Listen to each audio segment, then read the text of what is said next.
Hello friends, you are watching physics concept by Pooja. आज हम class +2 का चैप्टर 1 डिस्कस कर रहे हैं, जिसका जो कि है इलेक्ट्रिक चार्जेस एंड फील्ड। आज हम इस चैप्टर के न्यूमेरिकल जो सॉल्व है एनसीईआरटी का 1.1 एंड 1.2 डिस्कस करेंगे। स्टार्ट करते हैं। ये है हमारे पास फर्स्ट एग्जांपल। इसमें हमें क्या कह रहा है, how can you charge a metal sphere. हमें एक मेटल का स्फीयर को हमें पॉजिटिवली चार्ज करना है विदाउट टचिंग इट।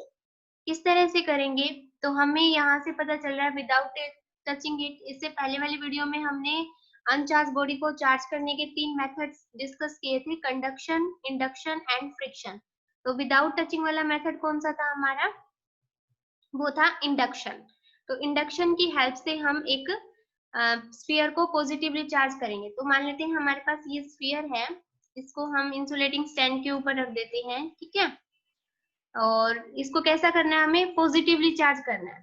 तो ये बात ध्यान रखनी है, जैसा स्फीयर को चार्ज करना है उससे अपोजिट चार्ज की हम उसके पास एक रोड लेके आएंगे, ठीक है। जैसा कि हम इस स्फीयर को पॉजिटिव चार्ज से करना है, तो हम यहाँ पे जो रोड लेके आएंगे वो कैसी होगी, नेगेटिवली चार्ज होगी, ठीक है। तो यहाँ पर इसके स्टेप्स हम पढ़ लेते हैं एक बार, कि हमें सबसे पहले एक अनचार्ज मेटालिक स्फीयर ले लिया। ये जो मेटालिक स्फीयर है ये कैसा है, अनचार्ज है, ठीक है। उसको हमने इंसुलेटिंग स्टैंड के ऊपर रख दिया है। सेकंड स्टेप में हम क्या करेंगे कि हम यहाँ पर इसके पास नेगेटिवली चार्ज रोड लेके आए हैं। अब जब इसके पास नेगेटिवली चार्ज रोड आएगी, तो जो इसकी ये हमारे पास जो मेटालिक स्फीयर है, तो इसके अंदर जो इलेक्ट्रॉन्स हैं, वो इलेक्ट्रॉन्स और जो हैं इस मेटल रोड की वजह से क्या होंगे, रिपेल होंगे। तो वो इस एंड पर आ जाएंगे रिपल्शन की वजह से, क्योंकि ये नेगेटिवली चार्ज है रोड, ठीक है। तो यहाँ पर हमारे पास यहाँ पर क्या हो गए, नेगेटिवली चार्ज इससे रिपेल हो गए। तो यहाँ पर कैसा चार्ज आ जाएगा, यहाँ पर इस एंड पर हमारे पास क्या आ जाएगा, पॉजिटिव चार्ज आ जाएगा, ठीक है। इसका मतलब यहाँ पे क्या हो गया, पोलराइजेशन हो गया। मतलब नेगेटिवली चार्ज और पॉजिटिवली चार्ज जो है वो दोनों सेपरेट हो गए हैं, ठीक है। तो यहाँ पर देखो यही कह रहा है सेकंड स्टेप में, कि हम एक नेगेटिवली चार्ज रोड लेके आए मेटालिक स्फीयर के पास। तो जो फ्री इलेक्ट्रॉन है वो क्या हो जाएंगे, रिपेल हो जाएंगे अनदर एंड पर, ठीक है। किसकी वजह, क्यों रिपेल हुए हैं, क्योंकि ये जो रोड है वो भी हमने नेगेटिवली चार्ज ली है। तो स्फीयर के जो इलेक्ट्रॉन्स हैं वो क्या होंगे, रिपेल हो जाएंगे, क्योंकि similar charges repel each other, ये हमें पता है ना। तो जो एंड इसका एंड है रोड के पास वाला स्फीयर का, वो कैसा हो जाएगा, पॉजिटिवली चार्ज हो जाएगा। क्लियर है ये चीज आपको, ठीक है। नेक्स्ट हम देखते हैं, इसके बाद हम क्या करेंगे, स्फीयर को हम क्या करेंगे, हमें स्फीयर को कैसा करना है, पॉजिटिवली चार्ज करना है ना। तो ये नेगेटिव चार्ज हमें क्या यहाँ से रिमूव करना पड़ेगा। तो हम क्या करते हैं, इस स्फीयर को हम जो है वो ग्राउंड से कनेक्ट कर देते हैं। तो जो हमारी ग्राउंड है वो ओशन ऑफ इलेक्ट्रॉन्स है, ठीक है। तो जो ये इलेक्ट्रॉन्स हैं यहाँ पर स्फीयर के, ये क्या करना शुरू कर देंगे, ये इलेक्ट्रॉन्स जो है वो ग्राउंड में चले जाएंगे, ठीक है। तो देखो थर्ड स्टेप क्या कह रहा है, स्फीयर को हमने एक कंडक्टिंग वायर, ये वायर कैसे लिया हमने, कंडक्टिंग वायर लिया, तभी तो इलेक्ट्रॉन्स यहाँ पर फ्लो करेंगे with the help of conducting wire. तो इलेक्ट्रॉन जो है वो ग्राउंड में चले गए हैं, और जो पॉजिटिव चार्ज है वो स्फीयर के ऊपर ओनली अब कैसा चार्ज रह गया हमारे पास, स्फीयर के पास अब हमारे पास ओनली पॉजिटिव चार्ज रह गया है, ठीक है। कैसा चार्ज रह गया है यहाँ पर, पॉजिटिव चार्ज रह गया है। लेकिन अभी भी हमने रोड को यहाँ पे होल्ड करके रखा है, क्योंकि अट्रैक्शन जरूरी है ना। फिर हम क्या करेंगे, पहला स्टेप हमें करना पड़ेगा कि हमें जो है वो डिस्कनेक्ट करना पड़ेगा स्फीयर को ग्राउंड से, ठीक है। अगर हम पहले ही रोड को हटा देंगे तो हमारा ये पॉजिटिव चार्ज है वो क्या होगा, यहाँ पर नहीं रहेगा, ठीक है। अट्रैक्शन नहीं रहेगी, वो भी मूव करना शुरू कर देगा। तो सबसे पहले हमें क्या करना पड़ेगा, डिस्कनेक्ट करना पड़ेगा स्फीयर को ग्राउंड से। उसके बाद हम क्या करेंगे, इलेक्ट्रिफाइड रोड को हटा देंगे यहाँ से। फिर क्या होगा, रोड के हटाने से जो हमारा पॉजिटिव चार्ज है वो इस स्फीयर के ऊपर यूनिफॉर्मली डिस्ट्रीब्यूट हो जाएगा। तो इस तरह से हम एक हम स्फीयर को कैसा कर सकते हैं, पॉजिटिवली चार्ज कर सकते हैं। और इसी तरह से अगर हमें स्फीयर जो है वो नेगेटिवली चार्ज करना है, तो यहाँ पर जो रोड हम लेके आएंगे वो कैसे लेके आएंगे, पॉजिटिव रोड लेके आएंगे, ठीक है। मतलब जो भी आपको स्फीयर जिस भी चार्ज का आप करना है तो उससे अपोजिट चार्ज की रोड आपको उसके पास लेके आनी पड़ेगी, ठीक है। और जब और एक बात और ध्यान रखनी है कि जैसे यहाँ पर हम कैसे लेके आए थे, नेगेटिव रोड लेके आए थे, तो जो ये वाला एंड है ये कैसा होगा, अपोजिट चार्ज का होगा इससे, और इधर वाला एंड जो है वो सिमिलर चार्ज का होगा, ठीक है। ओके, ये तो आपका फर्स्ट एग्जांपल था। तो इस तरह से हम कर सकते हैं किसी भी स्फीयर को पॉजिटिव चार्ज और negative charge with the help of induction method से। नेक्स्ट हम देखते हैं क्वेश्चन 2 हमें क्या कह रहा है, 1.2 है जो सोल्व एनसीईआरटी का। ये कह रहा है हमें अगर 10 की पावर 9 इलेक्ट्रॉन एक बॉडी से दूसरी बॉडी जाते हैं 1 सेकंड के अंदर, तो हमसे ये क्वेश्चन में पूछ रहा है कि आपको अगर 1 कूलम चार्ज एक बॉडी से दूसरी बॉडी पर ट्रांसफर करना है तो कितना टाइम लगेगा। हमें टाइम फाइंड आउट करना है कि 1 कूलम चार्ज जब एक बॉडी से दूसरी बॉडी पर ट्रांसफर होगा तो कितना टाइम लगेगा। तो भाई हम देखते हैं कि 10 की पावर 9 इलेक्ट्रॉन अगर को एक बॉडी से दूसरी बॉडी जानने के लिए कितनी सेकंड में जा रहे हैं, 1 सेकंड में ट्रांसफर हो रहे हैं, ठीक है। देखो इलेक्ट्रॉन जो है वो मूव आउट हो रहे हैं बॉडी टू अनदर बॉडी कितने सेकंड में, 1 सेकंड में, ठीक है। इतने इलेक्ट्रॉन मूव आउट हो रहे हैं बॉडी से, निकल रहे हैं कितने, 1 सेकंड के अंदर।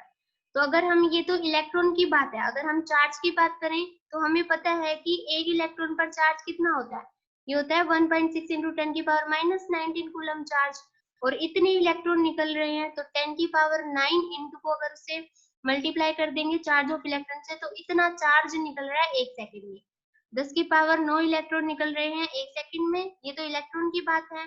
और एक इलेक्ट्रॉन पर चार्ज इतना है तो 10 की पावर 9 इलेक्ट्रॉन पर चार्ज कितना हो जाएगा, उसको मल्टीप्लाई कर दिया हमने चार्ज ऑफ इलेक्ट्रॉन से, तो इतना चार्ज जो है वो 1 सेकंड में निकल रहा है, ठीक है।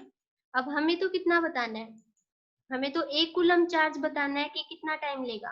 तो 1 कूलम चार्ज को 1 कूलम चार्ज को निकलने में कितना टाइम लगेगा, 1 कूलम चार्ज को निकलने में, तो ये लगेगा हमारे पास, कैसे निकाल सकते हैं इसको, 1 अपॉन में 10 इंटू में 1.6 इंटू 10 की पावर कितनी है यहाँ पर हमारे पास, देखो यहाँ पे हमारे पास कितना है, 1.6 इंटू 10 की पावर माइनस 19 है, और 9 ये है, मतलब कितनी लेफ्ट रहेगी, 10 की पावर रहेगी हमारे पास, 10 की पावर कितनी रहेगी, -10 ना। यहाँ पर अगर चलो ये लिख ही लेते हैं हम, ये हमारे पास 10 की पावर 9 था, और ये 10 की पावर कितना है, -19 है। ये कितना है, -19, और ये हमारे पास कितना है, ये हमारे पास है 10 की पावर 9।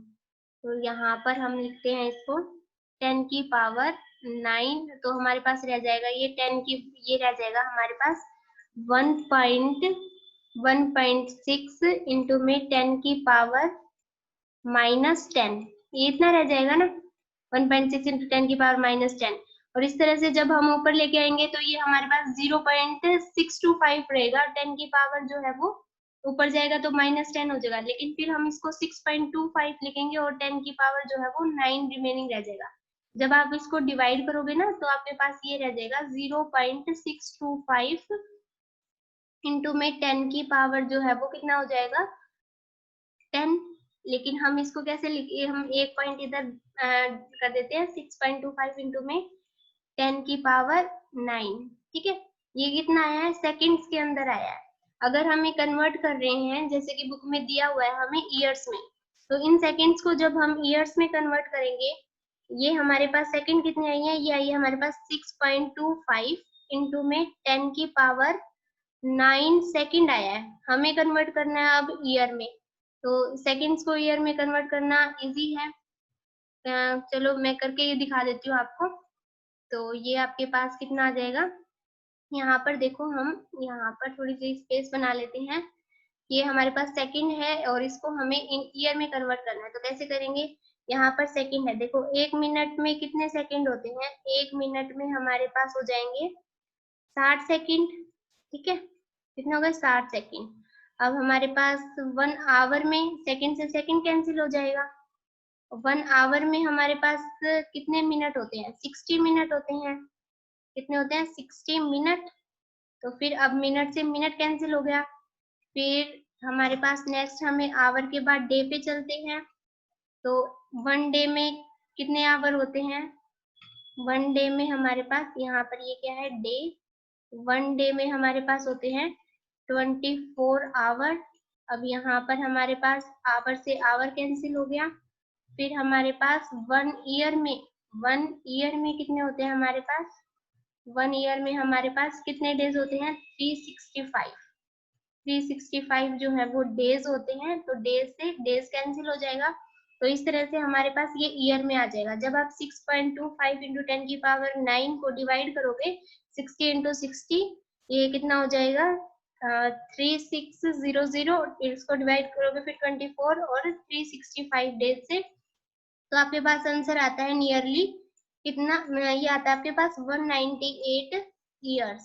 ठीक है, और अप्रोक्सी हम बोल सकते हैं 200 ईयर्स। यानी कि देखो, एक कूलम चार्ज जो है वो कितना बड़ा होता है, मतलब एक कूलम चार्ज को हमें एक बॉडी से दूसरी बॉडी पर ट्रांसफर करने के लिए 200 ईयर्स लग जाते हैं। ठीक है, तो ये आपके एग्जांपल्स थे 1.1 और 1.2। आई होप आपको ये एग्जांपल्स क्लियर हो गए होंगे। Thanks for watching. If you like the video, please share and subscribe.